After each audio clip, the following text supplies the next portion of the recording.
Narito na ang maiinit na balita at impormasyon ngayong linggo. Lungsod ng San Jose del Monte, pilot area ng National Broadband Network. Mura at mas mabilis na internet connection isinusulong ng DICT.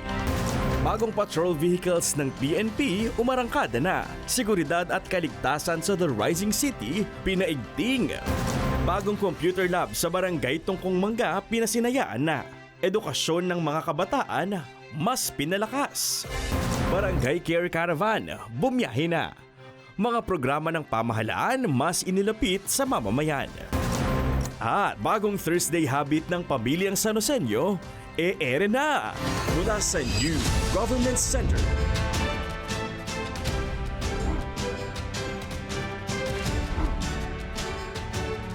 Narito na ang Sa public hearing ng Dayan Reform Bayanhan ng mga Sanoseño, ng mga tumagat at kwento ng tagumpay. Ito ang Balitang San Joseño.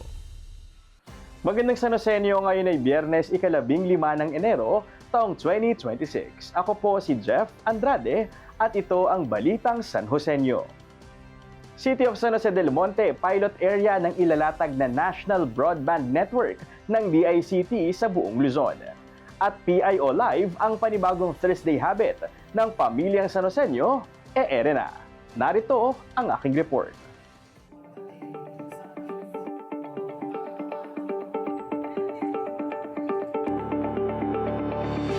Sa unang quarter ng taong 2026, muling nagsama-sama ang mga Barangay Public Information Officers mula sa 62 barangay sa lungsod para sa kanilang unang pagpupulong sa pangunguna ng Public Information Office sa pamumuno ni PIO Head Brian G. Ocampo nitong Miyerkules, January 14 sa City Convention Center, Barangay Sapang Panay Proper.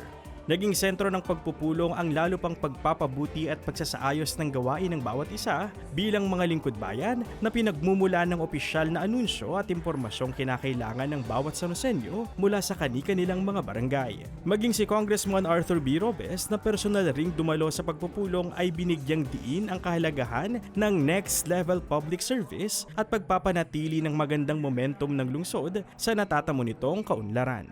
Nandito tayo sa ating mga BPIOs na on our first meeting for the year 2026. Sabi ko nga dapat sila ang unang-unang nakakaalam ng mga information at mga kaganapan na nangyayari sa bawat barangay. No? Kaya dapat palakasin natin ng gusto yung ating BPIOs. No? Kaya mga ka-BPIOs, siguro ito yung unang patawag natin for this year. Ito ay tuloy-tuloy natin gagawin para mas lalo pa nating mapaganda ang samahan ng barangay, ng local government units, and even the national government para to come up with a best solution and fastest solution to the problems na na-encounter natin every day in our lives. Kapwa ko San Joseño, good morning, and Area San Joseño. Ipinagpapasalamat naman ng mga BPIOs ang paalala nito at oportunidad na ibinibigay ng pamahalaang lungsod sa kanila. Napakalaga po ng nagkakaisa. Sapagkat dito po magkakaroon ng mabilisan. No? Kung halimbawa yung mga impormasyon na agad-agad na malalaman na ating mga kabarangay sa buong San Jose del Monte ay may abot kaagad. May parating kaagad. Dapat tayo'y nagkakaisa at the same time yung tamang impormasyon, yun mahalaga kasi sa laganap ng fake news lalo sa social media, dapat unang-unang nakakaalam ng tamang impormasyon at nagbibigay ng tamang impormasyon ay yung ating mga kapwa BPIO. So, nagpapasalamat din po tayo sa magkatuwang ng serbisyo na Kong Arthur Robes at Mayor Atrida sa kanilang taos-pusong pagsusuporta doon sa ating, lalo na sa ating mga BPIO. Ganito pong activity namin bilang public information officers po. Natutulungan din po kasi kami kumbaga yung mga additional knowledge po when it comes po sa social media, captions and photo editing, graphics design, video editing. Kumbaga po kasi through this kind of activity po, mas nade-develop po yung aming skills at syempre yung mga tinatawag po nating talent, inborn talent po. Kumbaga kung saan nakakapag-contribute po tayo in our little own way bilang public information officer po na upang maipahayag po natin yung mga kaalaman po natin sa mga information dun po sa ating community na pinagsisilbihan po or pinagbibigyan ng serbisyo po. Papasalamat po kami na merong mga ganitong programa yung ating pamahalaang lungsod sa pagbibigay ng mga pa-training sa aming mga BPIO na kung saan mas natutugunan po namin yung aming mga pangangailangan pagdating po sa pagbabalita sa aming barangay. Yes, yun. Maraming salamat po sa city government no, sa mga ganitong aktibidad na para sa aming mga BPIOs. No, parang mas napapalawak yung kaalaman namin pagdating po sa pagbabalita no, sa aming mga barangay. Pagmamalaki din po namin ang mga nagagawa ng aming mga punong barangay, syempre especially ng mga ating mga dito nangyayari sa San Jose del Monte. So muli maraming salamat po sa binibigay niyong oportunidad. Ayon sa inilabas na anunsyo ng Department of Information and Communications Technology or DICT nitong Sabado, January 10, target ng ahensya na gamitin ang lungsod ng San Jose del Monte bilang pilot area para sa National Broadband Network sa Bulacan para sa ilalatag na National Fiber Backbone Phase 1. Ito ang magsisilbing kauna-unahang internet connectivity na pagmamayari ng gobyerno na may habang 1,245 kilometers mula sa Lawag, Ilocos Norte hanggang sa Roces District ng Quezon City at inaasahang magsusupply ng nasa 2 million megabits per second or Mbps na bilis ng internet connectivity mula sa The Rising City patungo sa iba't ibang tanggapan ng pamahalaan, data centers at mga lalawigan sa Calakhan, Luzon. Mas mabilis ito ng 50 beses kumpara sa kasalukuyang 40,000 Mbps na ginagamit ng mga pribadong kumpanya sa bansa.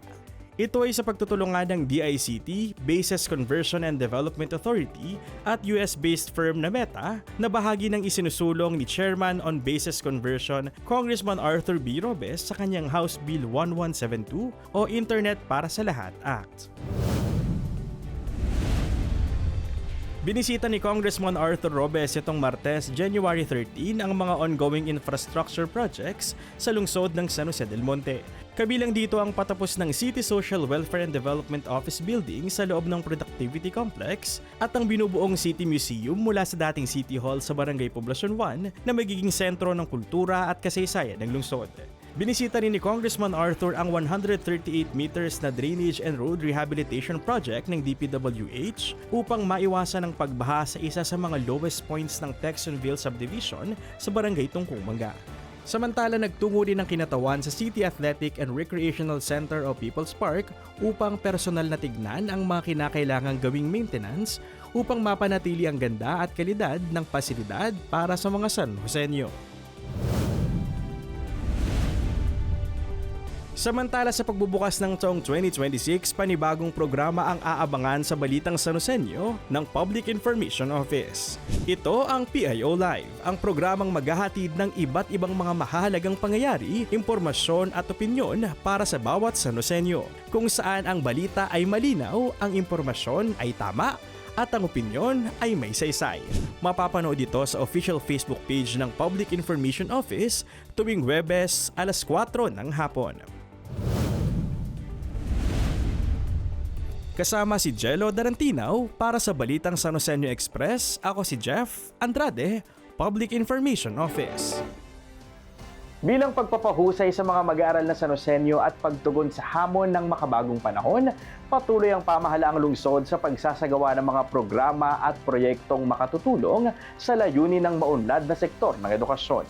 Ang mga kaganapan sa bagong computer laboratory na pinasanayaan sa Barangay Tungkong Mangga Elementary School, panoorin sa report ni Jello Darantinaw. Magandang San Joseño, narito po tayo ngayon sa Tungkong Mangga Elementary School kung saan sa pangunguna ng punong lungsod Ate Rida Robes, binasbasan na at binuksan na sa mga mag-aaral ang bagong 40 computer units na kanilang magagamit sa pag-aaral upang makasabay sa digital age ng modernong panahon. Sa kanilang pagbabalik eskwela ngayong 2026, excited na rin ang mga chikiting sa bago nilang matututunan at hands-on experience mula sa kanilang bagong computer laboratory. Kami po ay nagpapasalamat dahil meron na po kaming computer na para makatulong po sa amin sa pag-aaral at mapabilis po yung pag-aaral namin. Ito po ay nakakatulong dahil para po pag meron po kami mga SIP or research, mas mapabilis pa po namin masisearch dahil po may computer na po kami. Yung education po is pinaka-importante po sa buhay natin. Yung iba po, nakakalimutan po natin, pero ito po, nagsistay po natin ito sa atin forever. Maraming salamat po Ate Rida dahil tinulungan niya po kami na lalong mas gumanda po yung school po namin at nakakatulong din po ito sa amin. Sa pangunguna kasi ni Mayor Ate Rida Robes, formal nang pinasinayaan at binuksan ang bago at maaliwalas na computer laboratory ng mga mag-aaral mula sa Tungkong Mangga Elementary School nitong Martes, January 13. Nakasama ng punong lungsod sa ribbon cutting ceremony ang mga kawani ng DepEd San Jose del Monte sa pangunguna ni Schools Division Superintendent Dr. Leonardo Canlas at mga kaguruan ng Tungkong Mangga Elementary School sa pangunguna ng kanilang school principal Francisco Policarpio, kung saan saksi naman sa masayang pagbubukas ng kanilang bagong computer laboratory ang mga excited na mga chikiting at mga magulang nito. Sa loob ng naturang computer laboratory, makikita ang 40 mga bagong computer units na may kanya-kanya na ring computer table at chair, gayon din ang isang bagong LED TV monitor para sa mas maayos at epektibong pagtuturo ng Information and Computer Technology o ICT education sa mga mag-aaral. Labis naman itong pinasalamatan ng mga guro at mga magulang. So bali napakalaki no na itutulong niya kasi maraming bata ang nade-develop yung skill nila lalo na sa larangan po ng computer, tsaka yung mga knowledge na pwede nilang makuha through internet, marami sila natutunan. Lalo na po may mga estudyante tayo na walang unit sa mga bahay. So dito lang na-experience yung paggamit ng computer, yung excitement nila, tuwan-tuwa sila, yung knowledge na natutunan nila na dito nila nararanasan. So mas napapadali, pati na rin sa teachers, tsaka sa mga bata, mas na-encourage sila sa pagsagot sa mga activities, lalo kapag gumagamit ng mga ganitong computer or mga devices pang mga iba. So napakalaking tulong siya sa mga estudyante para sa improvement na kanilang education. Maraming salamat po sa pagsuporta po, lalo po ni Mayor Rida Robes na pinagkalooban kami na ganito kagandang computer ICT room. Bilang kinatawan po ng mga parents ng Tungkong Mangga Elementary, isang malaking bagay ito sa learning ng mga bata. Lalo na ngayon na this is the AI technology. Ngayon 2026, lahat halos AI na. Kaya hindi na mahuhuli yung mga estudyante namin. Lalo na yung mga walang mga personal computer sa bahay. Meron tayong more than 3,000 students na makikinabang dito sa mga bagong computer. Kaya malaking bagay at maraming salamat, Mayor Ate Rida. Kasunod dito ay namahagi rin sina Mayor Ate Rida Robes ng mga anti-dengue kit sa mga chikiting bilang pagpapatuloy naman ng kampanya kontra sakit na dengue sa lungsod. Ang ganitong mga inisyatibo ay bahagi ng 7 haligi ng pamamahala ni Mayor Ate Rida Robes, katuwang si Congressman Arthur B. Robes at ng pamahalang lungsod sa layuning mapahusay ang sektor ng edukasyon para sa mas dekalidad at maginhawang kinabukasan ng mga kabataang San Joseño. Alam ko po ang proyektong ito ay isa sa pangunahing programa ng ating City Mayor. Maraming salamat po at meron na po kaming bago, maganda at maayos na ICT room na lahat ay pakikinabangan ng aming mga mag-aaral at lalong magiging masipag sa pag-aaral ng aming mga anak. Kaya maraming salamat po. Parents, teachers, students, and of course the leadership of Francis. Lahat tumutulong para sa batang San Joseño.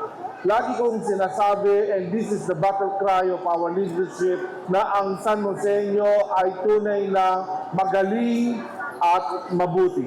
Hindi magiging magaling ang San Joseño kung ito ay nakabatay lang sa kurikulum na nakasulat sa programa ng mga asignatura. Dapat may ganap, husto at tamang suporta ng tinatawag nating learning resources. Ang lahat ng mga magulang nakaakibat ang lokal na pamahalaan. Maraming salamat. Sa aming mag-asawa, sa Asensong Ramdam, edukasyon ang kauna-unahang aming binibigyang pansin. Dahil ito ang nagbibigay ng hudyat na kaya natin lumaban sa buhay. Maraming challenges, maraming problema, pero hindi kailangan tumigil sa problemang dumarating sa ating lungsod. Ang computerization program na ito Sa bawat paaralan na ating binibisita at binibigyan ay hindi lamang ito nagsisimula ng isang edukasyon, bagkos nagbibigay ng simulain sa magandang bukas. Sa inyong lahat, congratulations. This is just the start of the beginning and the beginning of educating well our students. God bless everyone and for the greater glory of God. Ang patuloy na malasakit at suporta ng pamahalang lungsod sa mga mag-aaral na Sanoseño ay nagsisilbing matibay na sandigan ng mga kabataang humaharap sa mga hamon ng makabagong panahon. Sa pamamagitan ng mga programang pang-edukasyon na nakatuon sa teknolohiya na bibigyan ng sapat na kaalaman at kakayahan ang bawat kabataan upang maging handa sa mabilis na pagbabago ng mundo. Ang ugnayang ito ang nagpapalakas ng kanilang kumpiyansa sa sarili at nagbibigay ng direksyon tungo sa makabuluhang kinabukasan. Para sa Balitang Sanoseño, ako si Jello Darantinaw, Public Information Office. Sumentro ang usapin sa kasalukuyang estado ng supply ng tubig sa lungsod ng San Jose del Monte, ang ika-28 regular session ng Sangguniang Panlungsod. Ang susunod na hakbang ng konseho sa report ni Sha Refugio Pasion. Tinalakay sa 28th regular session ng Sangguniang Panlungsod nitong Miyerkules, January 14, ang kakulangan sa supply ng tubig na kasalukuyang nararanasan sa lungsod ng San Jose del Monte. Matatandaang sa mga nakalipas na araw, inanunsyo ng water concessionaire na Prime Water San Jose del Monte na nagsagawa ito ng emergency water treatment plant maintenance activity sa malaking bahagi ng lungsod kaya naranasan ang water interruption. Sa privilege speech ni District 2 City Councilor Dr. Vanessa Michelle S. Roquero, hinimok nito ang Prime Water na ayusin ang serbisyo nito dahil lubhang apektado na ang pang-araw-araw na pamumuhay ng mga San Joseño. Dahil napakatagal na nitong issue ng tubig na ako personally na na-encounter ko na talagang supply ng tubig at hindi naman tayo nagkulang sa pagpapatawag sa mga kinatawan ng Prime Water. Ngunit hindi kami naging kontento at hindi naging sapat ang kanilang pag-update at pag-ulat sa amin kung ano na ba ang talagang sa kasalukuyang estado hanggang ngayon, no? So itong nangyaring nung nakaraang 4 na araw na talagang malala na talaga kasi bigla na lang nawala ng tubig na wala man lang abiso. Na hindi man lang nakapaghanda yung ating mga mamamayan, lalo-lalo na sa District 2. Kaya maraming nahirapan ng mga tao, mga senior citizens na nagbabayad pa pala sila para umupa na mag-iigib para sa kanila, mga PWD na hindi naman nakakapaglakad, na hindi naman pwede ring magbuhat. Kaya ginawa natin ito para manawagan na kung sakasakali man, wag naman sana, ay magpaabiso sila ng maaga, magbigay sila ng advisory, magbigay sila ng babala para man lang makapaghanda ang tao at makapag-ipon ng tubig. Ito ang nagtulak sa kabuuan ng konseho upang mas paigtingin pa ang mga hakbang upang panagutin ang naturang water concessionaire. Sa pamamagitan ng isang panukalang ordinansa na inihain sa pamumuno ni Vice Mayor Arlene Bartolome Arsiaga, layon nitong makatakda ng malinaw na pamantayan ng serbisyo, pananagutan at konkretong remedyo sa tuwing nagkukulang ang serbisyo sa tubig. Ilang araw na nagkaroon ng paghinto ang tubig ay hinihingi po natin ng buong sanggunian ang paliwanag po ng ating Prime Water na kung bakit ito ay walang advisory, no, sa pangkabuuan ng sa gayon ay nakahanda ang ating mga kababayan. Ganun na rin po ang lahat ng departamento ng ating lungsod. Tawag natin ang representative from the Prime Water and as well as the San Jose Water District na sila mismo ang maging sagot or sumagot sa mga paliwanag na ito hinggil doon sa paghinto ng operation natin. Because everybody knows na hindi naman ang local government unit or walang kinalaman ang local government unit sa operations ng ating water facility. Nagpapatuloy naman ang pag-alalay ng pamahalaan lungsod sa pamamagitan ng walang tigil na water delivery ng Task Force Tugon sa iba't ibang mga barangay sa lungsod. Aktibo ring nakikipag-ugnayan ng pamahalaan lungsod sa Local Water Utilities Administration o LUA na siyang nangangasiwa sa mga water districts para naman sa pangmatagalang solusyon na matugunan na pangailangan sa tubig ng mga San Joseño. Samantala ay naprobahan naman ng konseho ang request ng Business Permit and Licensing Office o BPLO na extension ng business permit renewal ng mga negosyo sa lungsod upang bigyan ng sapat na panahon ang libu-libong negosyante na magproseso ng kanilang mga dokumento. Bukod dito ay naprobahan din ng konseho ang 2026 annual budget ng mga pamahalaang barangay ng poblasyon at San Martin Fort. Para sa Balitang San Joseño, ako si Shar Refugio Pasion, Public Information Office. 6 na bagong patrol cars ng San Jose del Monte City Police Station nag-umpisa ng rumonda sa buong lungsod. At pamahalaang lungsod, patuloy ang pakikiisa sa Manila Bay Cleanup Rehabilitation and Preservation Program ng Department of the Interior and Local Government. Yan at iba pang mga kaganapan sa report ni Darlene Mabanglo.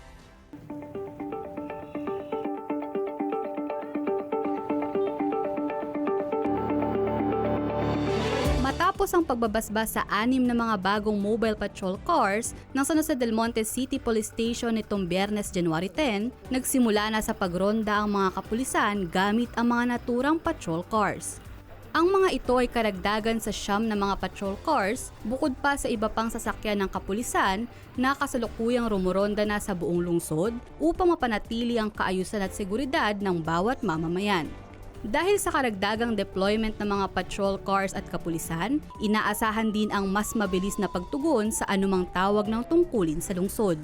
Ayon rin sa hepe ng SJDM-CPS, ang mga ganitong pagbabago at karagdagang kagamitang na ibibigay sa tanggapan ay nagdulot ng positibong epekto sa pagpapanatili ng kaayusan at pagbaba ng criminal rate sa lungsod sa nakalipas na taon. Record show na if we compare 2024 and 2025, although middle yung 2025, mayroong drop talaga ng crime incident sa San Jose del Monte City. So that is the impact ng mga ginagawa nating mga improvements, mga additional na mobilities, additional na mga equipment, like yung pinasinayaan natin na operation center. Ito yung naging malaking tulong para sa San Jose del Monte City upang mas palalo namin paigtingin ng aming mga operasyon at gawain dito sa San Jose del Monte City. Gusto ko magpasalamat syempre sa ating local government unit sa pangunguna ng ating mahal at butihin na Mayor Florida Aterida Robes. At syempre sa ating nag-iisang kinatawan si Congressman Arthur P. Robes. Sa kanilang walang sawang suporta sa PNP, ako po'y personal na nagpapasalamat sa kanila bilang hepe ng San Jose del Monte City sa walang sawang suporta at commitment to support the Philippine National Police. Bukod sa mga patrol cars, kasabay ding binasbasan ang mga bagong sasakyan ng pamahalaang lungsod katulad ng 2 motorcycle units ng City Traffic Management Sidewalk Clearing Operations Division, 5 The Rising City Bayanihan Caravan e-trike at 6 na kolong-kolong at isang L300 service ng City Agriculture Office. Alinsunod sa mandato ng Department of the Interior and Local Government o DILG, patuloy ang pakikiisa ng pamahalaang lungsod ng San Jose del Monte sa Manila Bay Cleanup, Rehabilitation and Preservation Program. Nitong Sabado, January 10, ikinasa ang lingguhang paglilinis sa Barangay Minuyan Proper na pinangunahan ng City Environment and Natural Resources Office o CENRO, katuwang ang pamahalaang barangay ng Minuyan Proper at mga kawani mula sa national government agencies. Layunin ng programang ito na panatilihing malinis ang kapaligiran, maging ang mga daluyan ng tubig gaya ng creek at ilog na dumediretso sa Manila Bay. Kasabay nito nagsagawa rin ng cleanup drive sa iba't ibang barangay sa lungsod bilang pakikilahok sa programang ito ng DILG at bilang pagtalima na rin sa Basura No Way program ni Mayor Aterida Robes na humihikayat sa bawat Sanoseño na magmalasakit sa kapaligiran at maging responsable sa pagtatapon ng basura upang mapanatili ang malinis, maayos at kaaya-ayang lungsod ng San Jose del Monte. Mas inilapit sa mga Sanoseño job seekers ang trabahong hatid ng Public Employment Service Office o PESO sa pamamagitan ng Barangay Local Recruitment Activity o BLRA sa iba't ibang barangay sa lungsod. 38 aplikante ang nagtungo sa 2 araw na BLRA nitong January 9 at 10 na ginanap sa Barangay Tungkong Mangga kung saan katuwang ng PESO ang Motor Central Yamaha Bulacan sa pagbibigay ng oportunidad sa mga Sanoseño.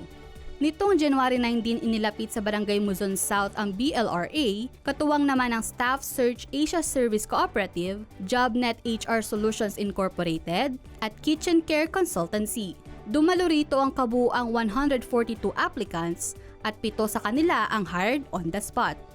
Patuloy na hangad ng pamahalaang lungsod sa pamumuno ni Mayor Florida Robes na mas mailapit sa mga Sanoseño ang oportunidad na magtrabaho at kumita upang matugunan ang pangangailangan ng kanilang mga pamilya.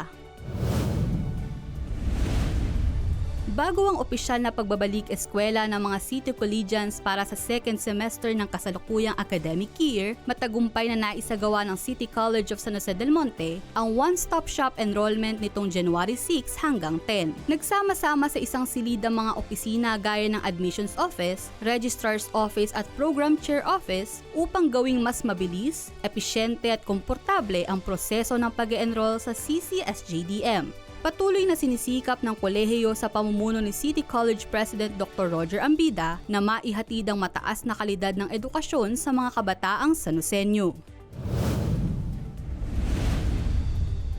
Kasama si Jello Darantinaw para sa Balitang Sanoseño Express, ako si Narlen Mabanglo, Public Information Office.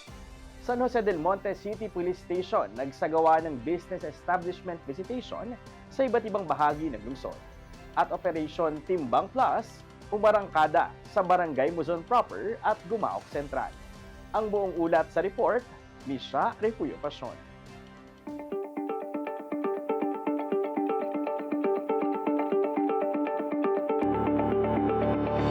Pinangunahan ng San Jose del Monte City Police Station ang pagsasagawa ng business establishment visitation sa mga negosyo sa lungsod madaling araw ng Martes, January 13. Layunin ng kanilang operasyon na masiguro na sumusunod ang mga establishmento sa umiiral na batas at regulasyon at upang pigilan ng mga krimen at iba pang mga iligal na krimen. Bahagi pa rin ito ng kampanya ng mga kapulisan sa pangunguna ni Police Lieutenant Colonel Rayson Bagain sa pagpapanatili ng kapayapaan at kaayusan at mapaigting pa ang ugnayan ng pulisya at komunidad. Bilang bahagi ng selebrasyon ng National Deworming Month ngayong Enero, nagsagawa ng Operation Timbang Plus 2026 ang mga barangay ng Muzon Proper at Gumaok Central. Sa pangunguna ng mga barangay health workers o BHW, patuloy ang pag-iikot at pagsasagawa ng Operation Timbang kasabay ng pamamahagi ng vitamin A at deworming para sa mga bata ng mga naturang barangay. Layunin ng programang ito na masubaybayan ang nutrisyon at kalusugan ng mga bata, maiwasan ang malnutrisyon at sakit, at matiyak ang maayos sa paglaki at pag-unlad ng bawat bata sa komunidad. Para sa Balitang Sanoseño Express, ako si Sha Refugio Pasion, Public Information Office. Narito pa ang iba pang maiinit na balita at impormasyon ngayong linggo. Magandang Sanoseño, narito po tayo ngayon sa Barangay San Martin de Porres kung saan sa kauna-unahang pagkakataon para sa taong 2026, muling inilunsad ang Barangay Caravan na tinatawag na ngayong Barangay Care Caravan kung saan mas ipararamdam ng pamahalang lungsod ang serbisyong may malasakit sa bawat pamilyang Sanoseño sa pamamagitan ng iba't ibang mga programa at serbisyong handog ng pamahalaang lungsod. Wala mang extra budget si Nanay Veselda para makapamili sa palengke ng lulutuin sa tanghalian, no problem na raw dahil mismong ang palengke na ang lumapit sa kanya. Mahalaga po, una po yung iba nga katulad ko, tapos sa pamasahe, pag malayo yung lugar na pamimilan, o di at least po hindi na mamamasahe, dito po na lang. Kagaya ko po ngayon, o dito na, kasi pupunta ka pa sa palengke, pamasahe pa. Tulad ng mga gulay, vegetables, at marami pa po, tulad ng mga seedlings, yung pinamigay po, mga halaman ng ating city mayor. Marami po siyang serbisyo.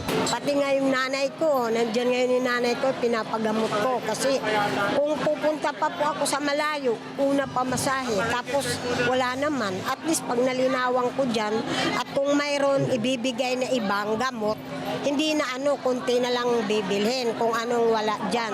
Ang mga kailangang gamot naman ng anak ni na Geraldine at Jonathan, pati na ang vitamins nito, hindi na raw kailangan pang ipila sa ospital. Nakakuha po kami ng reseta at saka libreng gamot para sa ubot sipon niya, para gumaling. Maganda po, hindi na pupunta ng hospital, check-up. Ganda yun para sa mga kabataan, lalo sa mga may edad, di na punta ng ospital. Dito na lang sa barangay. Kaya salamat sa barangay at kay Mayor. Thank you.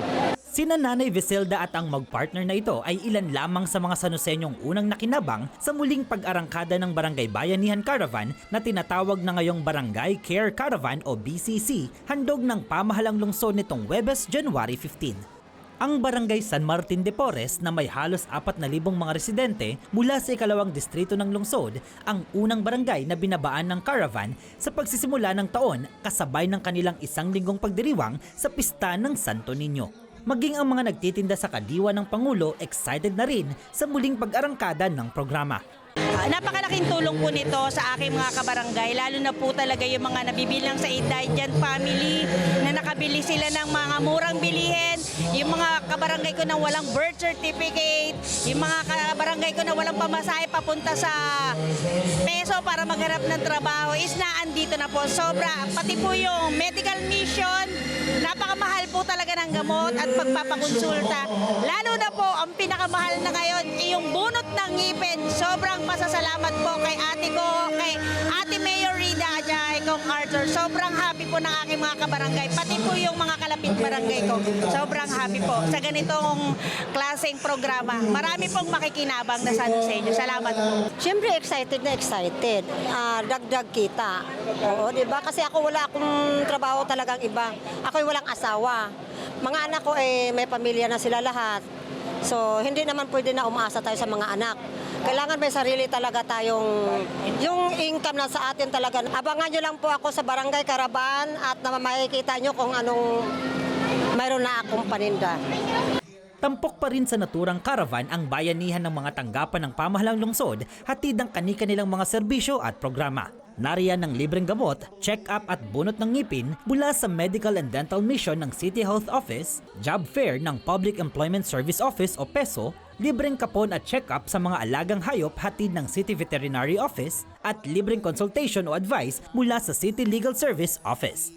May libreng parehistro rin para sa mga usaping pabahay at isyong pantahanan na handog ng Housing and Homesite Regulation Office o HHRO at Community Affairs Office. Libreng rehistro naman ng ID para sa mga PWD at senior citizen, gayon din ang konsultasyon mula sa City Social Welfare and Development Office o CSWDO, habang libreng rehistro ng mga mahalagang dokumento at request nito hatid ng City Civil Registry Office o CCRO at Philippine Statistics Authority o PSA. Sa pangangasiwa naman ng City Agriculture Office na ipapamahagi ang mga libreng buto at pananim, gayon din ang mga abot kaya, dekalidad at sariwang bilihin hatid ng kadiwa ng Pangulo at marami pang iba. Sa programa na mahagi rin si Mayor Ate Rida ng mga monoblock chairs na magagamit ng mga residente sa mga barangay ng Assumption, Lawang Pari, Santo Niño 1, Santo Niño 2 at San Manuel de Porres na tinanggap ng kani-kanilang punong barangay. Lahat ng legal na aspeto ng pang-araw-araw na pamumuhay ng ating mga barangay ay binababaanan natin dito sa barangay mismo upang mabigyan sila ng kalinawan patungkol dito. Mula sa simpleng problema sa utang, problema sa pamilya, sa mga anak, sa support, no? Binibigyan natin yan ng linaw na hindi na nila kailangan pumunta sa ating opisina, sa City Hall. Dito na lang mismo sa barangay nila. Abangan na lang nila yung petsa kung kailan bababa ang barangay caravan dito. At kaming sa legal office ay siguradong parte palagi, no? At lalo pang magsusumika upang maservisyohan natin ang kasulok-sulukan ng barangay ng ating mahal na Luzon, San Jose del Monte. Kami po ay magbibigay ng serbisyo. Ito po yung Barangay Care Caravan na tinatawag natin. At ang lahat po ng mga serbisyo na pwede natin ipamahagi, like yung pagkuha ng birth certificate, pagnonotaryo, medical services like yung medical mission, dental, and others, ay meron tayong lahat ito. Gustong-gusto ito na serbisyo ng ating pamilyang San Joseño. Ang Barangay Care Caravan o BCC na tinatawag ay simpleng serbisyong caravan na may sensibilidad. So lahat po na nagpupunta rito ay masiservisyohan for medical and dental. Meron tayo pinamimigay ng mga gamot sa ating mga chikiting patrol. So abangan niyo po kami for the entire year of 2026. mararamdaman niyo pa more and more ang asensong ramdam na may sensibilidad. At asahan ninyo, hindi po tayo puro problema. Aksyon ang meron po tayo. Mula po sa Double Action Solusyon, welcome 2026 Barangay Care Caravan. God bless you po and I love you po. Sa pangunguna ng magkatuwang sa serbisyo, Mayor Florida Atirida P. Robes at Congressman Arthur B. Robes, naging posible ang pagpapatuloy ng ganitong bayanihan at mga programang hatid ang mas ramdam at may malasakit na serbisyo publiko sa bawat San Joseño. Mula noon hanggang ngayon, ang mga programang ito ng pamahalang lungsod ang nagsisilbing daan upang maramdaman ng komunidad ang pamahalaang maghahatid ng asensong ramdam para sa lahat. Samantala, patuloy na iikot at bababa sa mga barangay sa lungsod ang Barangay Care Caravan o BCC sa mga susunod na araw para sa taong 2026. Para sa Balitang San Joseño, ako si Jello Darantinaw, Public Information Office. At yan ang mga kaganapan at detalyeng dapat alam mo, San Joseño. Manatiling nakatutok sa Public Information Office para sa iba pang maiinit na balita at impormasyon. Ako si Jeff Andrade at ito ang Balitang San Joseño. Magandang araw, Arya San Joseño.